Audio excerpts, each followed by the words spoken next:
Bom, primeiramente, boa tarde. Meu nome é Emílio Alapanhan Colman.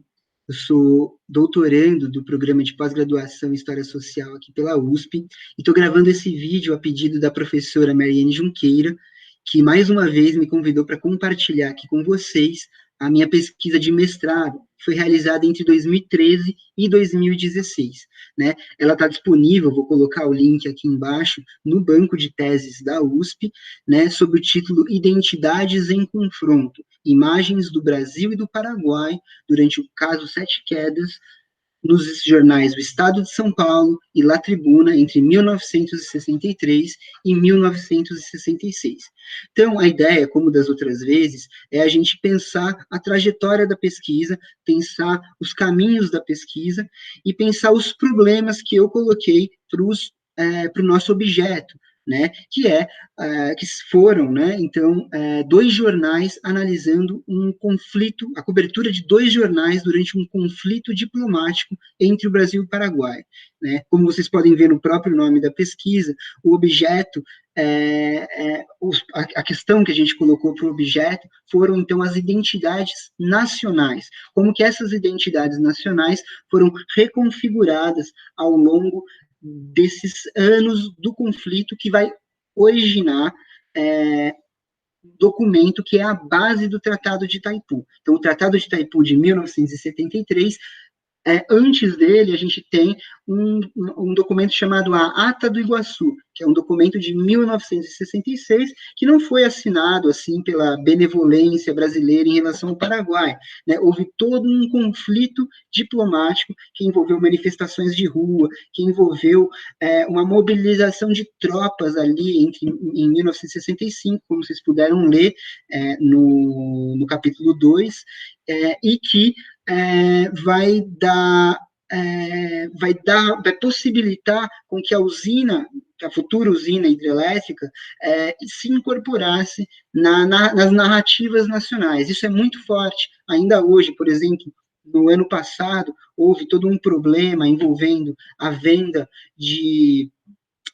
da energia paraguaia para empresas privadas brasileiras, e a mobilização nacionalista, ela já carregava todos esses símbolos, todos esses mitos, e já incorporava a usina hidrelétrica de Itaipu na narrativa nacional. Isso é muito importante, e isso começa a acontecer nesses anos que a gente analisou na pesquisa.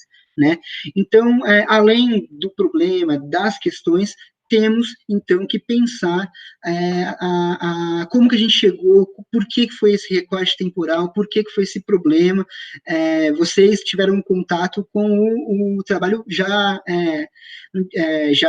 pronto, né? Então, não foi assim, né? Eu não cheguei com a ideia pronta para a professora, e foi todo um processo até a escolha das fontes, dos objetos, foi todo um processo até a própria escolha do recorte temporal. Né? Então, é um pouco desse processo que a gente vai tentar expor, para que vocês vejam como que, de certa forma, é a pesquisa, né? Em História das Relações Internacionais, em História das Relações Interamericanas, e, em específico, na história das relações bilaterais entre o Brasil e o Paraguai. Né? A atualidade desse problema, ela não se dá apenas pela renegociação do Tratado de Itaipu, prevista para 2023, e a sua consequente mobilização nacionalista em defesa dos direitos, de que o Paraguai venda a sua energia a um preço maior para o Brasil, e todas essas questões que já estão colocadas no debate público, principalmente no Paraguai. Ela se dá também porque, nesse trabalho, a gente analisou a reinterpretação, a reconfiguração de identidades nacionais durante um período que compreende o período das ditaduras militares aqui no Cone Sul. Né? Então, a gente não está falando apenas de dois estados, a gente está falando de dois estados que estão passando por momentos muito dramáticos da sua história política, que são duas ditaduras militares durante a Guerra Fria, ou seja, a gente está falando da doutrina de segurança nacional, de um anticomunismo extremo e de regimes que vão abrir mão da repressão, da tortura, vão cercear a liberdade de imprensa e todas as liberdades políticas, né? Então, durante esse momento, a gente tem a reivindicação do nacionalismo e a reinterpretação do nacionalismo, que vai sempre se reinterpretar em relação ao outro, no caso, o Brasil em relação ao Paraguai, e no caso, o Paraguai em relação ao Brasil. Então, acho que esses dois temas, né, tanto o tema, óbvio, da renegociação do Tratado de Itaipu, dão alguma relevância para essa pesquisa, mas também o tema das ditaduras militares e dos nacionalismos que a gente vê nesse mundo, Trump, Orbán e o nosso atual presidente, como que eles mobilizam esse ideário nacionalista, né, o verde e amarelo, mas que isso também está no Paraguai, né, quando, por exemplo, um conflito de interesses envolvendo uma empresa super importante para o Estado paraguaio aparece na imprensa e quase derruba um presidente, que foi o que aconteceu no passado. Sobre a crise de Itaipu do ano passado, a crise da ata secreta, eu vou deixar, para não me alongar muito sobre isso, links de um texto que eu escrevi para o Boletim Lua Nova, e de um podcast que eu participei, que é num outro tom, né, menos acadêmico, mas que vocês podem, quem se interessar por esse tema, pode conferir, vou deixar aqui na descrição do vídeo, junto com o link da dissertação de mestrado. Né? Então, justamente até por isso, né, até por essa atualidade, a gente conseguiu, ano passado, publicar a dissertação traduzida lá no Paraguai. Foi um momento super importante, aqui está o resultado, né, do livro, com outro título, né, não o mesmo título da dissertação, Antes de Itaipu, a disputa entre Brasil e Paraguai pelos Saltos do Guairá, que é como os Saltos de Sete Quedas são conhecidos lá no Paraguai. O editorial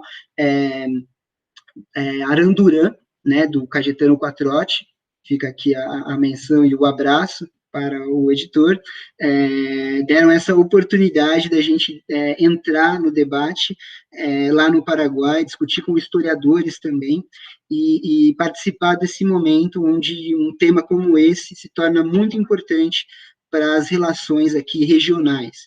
Né? A gente viu que hoje mesmo o vertedouro de Itaipu foi aberto para que o Paraguai e a Argentina pudessem escoar a sua soja até o porto de Buenos Aires. Né? Então, a gente vê a importância regional de uma usina hidrelétrica do tamanho de Itaipu, que é hoje a maior em potencial instalado e a segunda maior em potencial hidrelétrico, né? Ficando atrás apenas da usina de Três Gargantas, na China. Né? Então, é uma obra do tamanho de Itaipu e da maneira como Itaipu foi incorporada ao discurso nacionalista da ditadura militar brasileira, merece a nossa atenção e merece ser discutida e debatida aqui também no curso de Relações Internacionais. Então, dada essa primeira introdução, eu queria começar fazendo uma breve apresentação de como que eu cheguei nesse tema. Né? Pois bem, apesar de eu ter nascido em São Paulo, ser brasileiro, ter sido criado aqui no Paraná, tenho família paraguaia, né? Então sempre fui para o Paraguai, passar, né, as festas de final de ano com a família e tudo mais, e numa delas, quando eu estava terminando a minha graduação aqui na Universidade Estadual de Londrina, eu tive a oportunidade de me deparar em uma biblioteca com um livro de um historiador paraguaio, um historiador liberal paraguaio, chamado Efraim Cardoso, né? Ele foi um cara, além de historiador, um membro ativo do Partido Liberal, que vai, durante esse conflito, publicar uma série de artigos defendendo os direitos paraguaios sobre os Saltos do Guairá, num jornal católico chamado Comunidade. Esse jornal, de certa forma, vai centralizar a oposição da ditadura nesse momento. Mais para frente eu vou falar um pouco mais disso. mas eu estou citando isso só para mostrar como que eu cheguei no objeto. Então, eu encontrei uma coletânea de artigos publicados pelo Efraim Cardoso, e essa coletânea me levou a pensar na importância desse conflito para a identidade nacional paraguaia. Eu não pensava nesses termos ainda, mas estava mais preso à questão do nacionalismo mesmo, mas me espantou o papel que a imprensa teve nessa mobilização, né? É claro que agora, né, nos tempos de WhatsApp e fake news, a gente consegue analisar como que a informação vai sendo importante para formar esses determinados imaginários nacionalistas, né? Mas num momento onde a gente tem a rádio, né, pouca televisão ainda, né? A televisão ainda é restrita não está tão popularizada ainda a televisão, o jornal o rádio e o jornal vão ser muito importantes. E num desses artigos estava escrito, né, como título do artigo, né, o nosso Itamaraty é o povo. Então aquilo me espantou e eu não pude me aprofundar nessas fontes durante a minha monografia e guardei para um projeto de mestrado, que foi como eu cheguei para a professora Mary Ann em junho de 2013, aquele mês agitado aí em São Paulo. Então, foi muito importante aquela fonte para eu pensar um primeiro projeto, e quando eu cheguei para trabalhar só com jornais paraguaios, a professora já inverteu a questão e colocou, não, há necessidade de se trabalhar, então, com um jornal brasileiro, né? No caso, o jornal O Estado de São Paulo, o Estadão, Popular Estadão, que existe até hoje, atuando, né, politicamente como atuava na década de 60. Então, a maneira como foi invertida já coloca um problema, né? Um problema da gente trabalhar, mesmo quando a gente trabalha relações assimétricas, né? De um gigante sul-americano, o Brasil, com um pequeno país sul-americano, o Paraguai, trabalhar de maneira simétrica, né? Então, a gente tem a contribuição do pessoal da história comparada, do pessoal das histórias conectadas. Agora a gente está lendo bastante a questão das histórias globais. Então, todas essas discussões metodológicas que os historiadores fazem contribuíram para que a gente fosse afinando melhor o nosso objeto, afinando melhor o nosso projeto de pesquisa, né? Então, é importantíssimo a gente ter um projeto de pesquisa bem estruturado para que a coisa caminhe bem. Então, demorou um pouco, mas saiu o projeto de pesquisa que vai originar nesse trabalho que estou apresentando aqui para vocês agora. Outra questão que se coloca já no título é o próprio recorte temporal. Né, eu vou falar um pouco daqui a pouquinho sobre isso, mas não é natural que seja de 63 a 66, né? O litígio fronteiriço, ele está em questão desde o final do século XIX. Desde o final do século XIX, os delegados demarcadores não chegaram a uma conclusão sobre essa fronteira. Mas por que eu escolhi 63?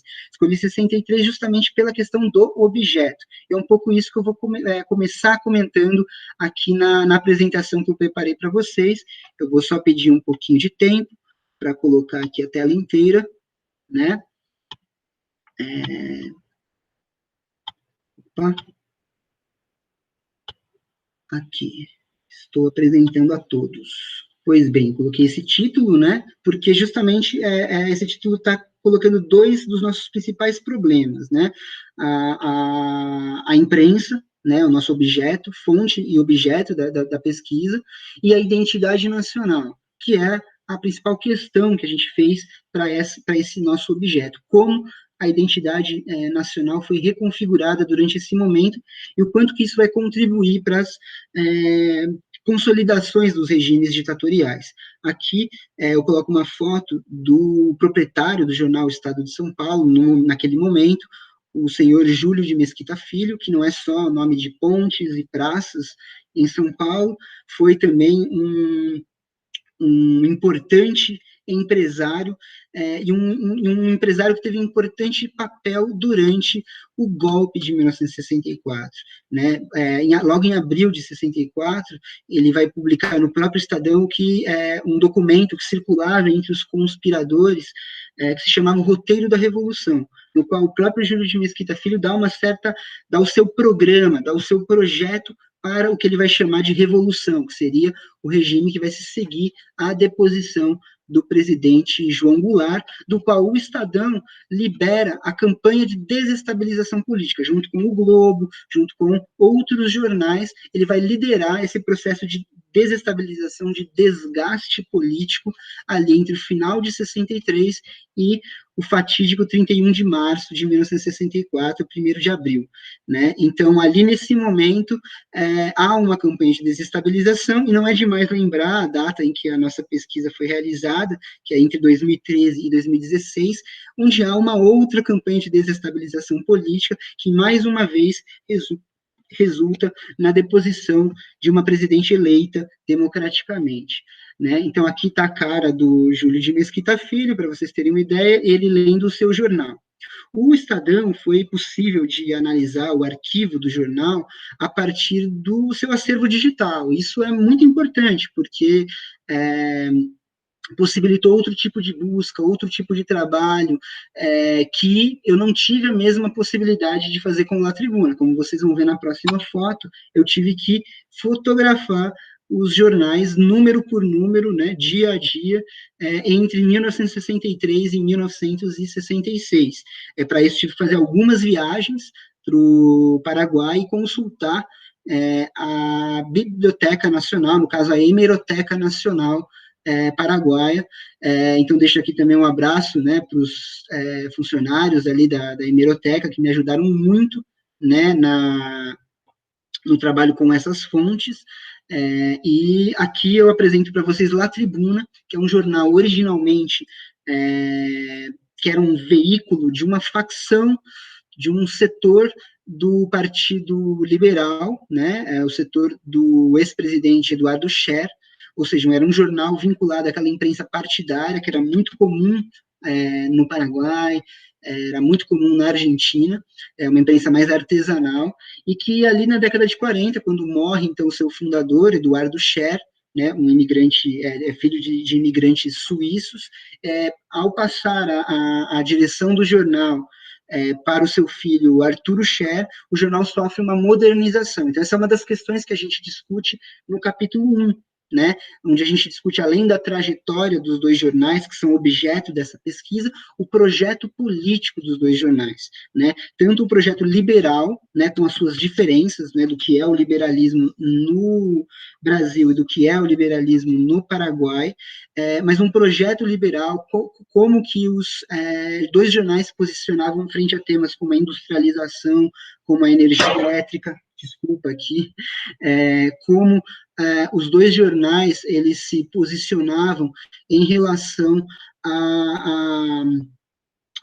à imigração, né? Enfim, uma série de temas que formam, de certa forma, o projeto político, né? Então, esse é o primeiro passo dessa nossa pesquisa, entender qual que é o projeto político para, então, após esse momento, né, que está no primeiro capítulo da dissertação, entrar no nosso tema, que é o conflito diplomático entre o Brasil e o Paraguai. Eu escolhi não à toa essa imagem, porque essa imagem já mostra uma das imagens, né, que a gente vai trabalhar, que é a ideia de uma amizade entre os povos, né, Brasil e Paraguai como nações amigas. Então, aqui a gente tem a inauguração da Ponte da Amizade, realizada em abril de 1965, entre os generais Castelo Branco e o general Stroessner, né? Então, são dois presidentes militares inaugurando a Ponte da Amizade em 1965. A Ponte da Amizade já tinha sido inaugurada, a sua obra tinha sido inaugurada pelo JK, né, pelo Juscelino Kubitschek, mas esse momento foi muito importante porque ele vai reforçar durante um conflito ali, durante uma crise diplomática, essa ideia de que Brasil e Paraguai são nações amigas. E por que essa ideia é muito importante? Porque até então, o Paraguai dependia do rio Paraná para escoar os seus produtos, exclusivamente dependia, não havia outra possibilidade de escoamento de seus produtos. A única possibilidade era através do rio Paraná, ou seja, através do porto de Buenos Aires, através da Argentina. A Ponte da Amizade e a estrada que liga, então, Foz do Iguaçu até o Porto de Paranaguá, vai ser inaugurada nesse momento, na década de 60. Então, nesse momento, há a possibilidade do Paraguai se integrar economicamente ao Brasil. Então, no momento onde há um conflito, há também a integração do Paraguai à economia brasileira. Né? Então, nesses vai-vens, nessas idas e vindas, que a reconfiguração da identidade vai se construindo. Esse momento específico, o primeiro semestre de 65, era um momento onde o conflito, propriamente dito, de fronteira, estava, de certa forma, em stand-by, assim, estava em espera, né, já que a discussão toda tinha rendido até a deposição do João Goulart, uma certa...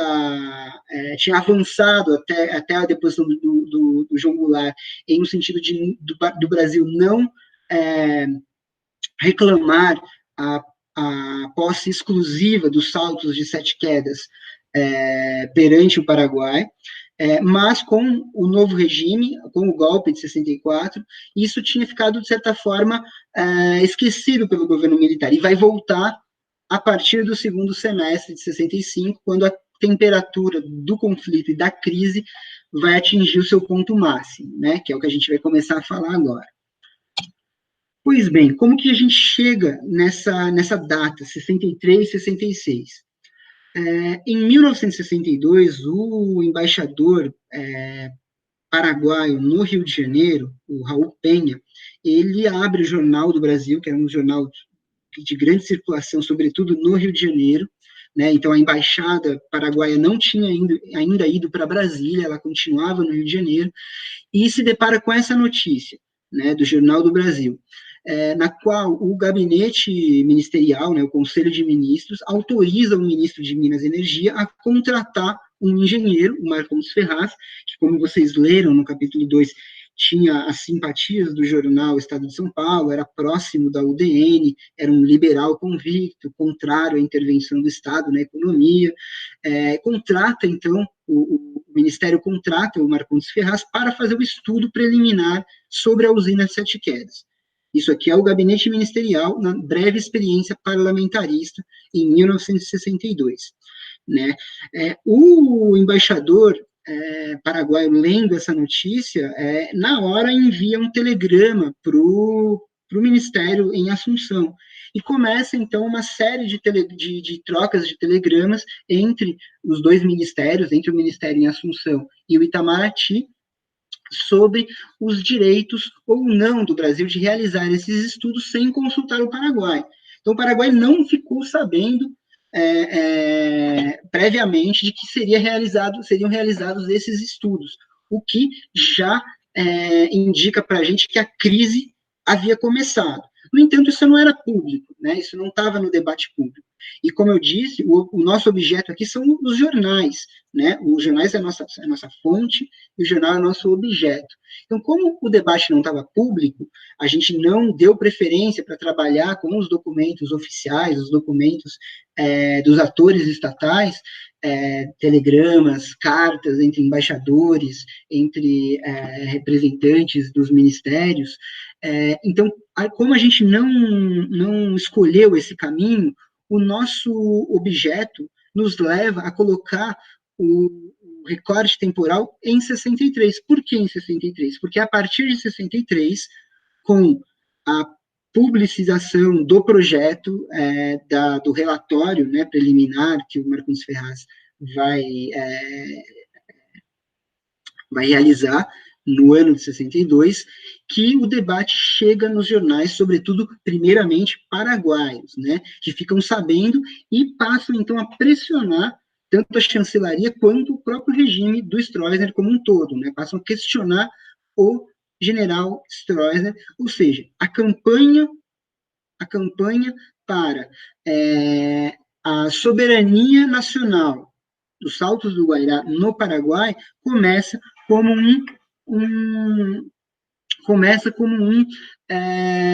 uma campanha contra o general Stroessner. Começa como uma campanha de oposição. Nessa apresentação, que vai ser a primeira apresentação do projeto. Aqui vocês podem ver Usina de Sete Quedas, não tinha o nome Itaipu ainda, né? O Jornal Estado de São Paulo publicou a apresentação feita lá no Ministério de Minas e Energia em 15 de dezembro de 62. Nessa apresentação, o próprio Marcondes Ferraz já vai fazer uso de algumas imagens que vinculam a futura usina hidrelétrica na narrativa nacional brasileira. No caso aqui, o Marcondes Ferraz usa os bandeirantes, né? Marcondes Ferraz também era paulista, né? Nutria as simpatias aí do jornal Estado de São Paulo, e ele vai usar, então, a ideia dos, olha só, naquela região onde caçadores de escravos que caçavam guaranis para enviá-los aí às plantações de cana no Nordeste, agora os homens herdeiros dos bandeirantes, portanto, que se entregarão patrioticamente a caça de quilowatts nos desníveis, estariam realizando, então, um ato patriótico e nacional. Esse projeto, então, brasileiro, de uma usina hidrelétrica, de uma grande usina hidrelétrica, seria, portanto, um projeto nacional. Esse relatório, que é publicado no jornal Estado de São Paulo em dezembro de 62, vai começar, no início já de 63, a ser ventilado pelos pequenos jornais de oposição à ditadura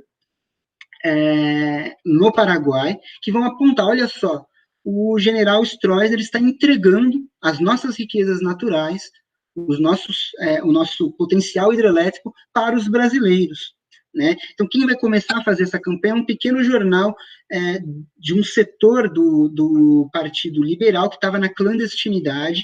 Esse jornal era empastelado pela repressão do Partido Colorado, da ditadura militar do Stroessner, mas esse jornal vai, de certa forma, incorporar a campanha pela soberania nacional, pela defesa dos Saltos do Guairá, ao seu programa, e semanalmente, ele era um semanário, vai publicar uma charge, né, ele era famoso pelos desenhos, de certa forma, um tanto toscos, né, vai publicar uma charge contra o Stroessner, em defesa da soberania nacional, e vocês vão ver um pouco mais para frente, vai se utilizar, inclusive, de um repertório anticomunista, já que no Brasil a gente tinha o governo reformista do João Goulart, que para o jornal helenano, vai ser de muita utilidade, né, utilizar essa imagem do governo comunista do João Goulart para atacar a ditadura militar do Stroessner, colocando assim, não apenas o Stroessner está entregando isso para os brasileiros, está entregando para o movimento comunista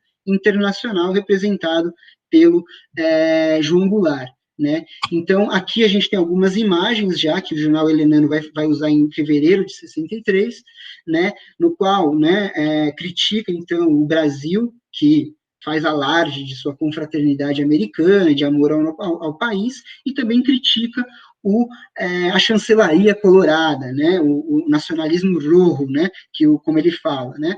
Então, o infames traidores da pátria, essa imagem vai ser reiteradamente usada entre todos esses 3 anos de crise entre o Brasil e o Paraguai. Eu vou fazer uma breve pausa aqui na nossa apresentação para dividir o vídeo, para não ficar muito pesado para subir, e também, até porque agora a gente vai entrar propriamente na análise tanto dos jornais paraguaios quanto dos jornais brasileiros. Então, deixa eu só sair aqui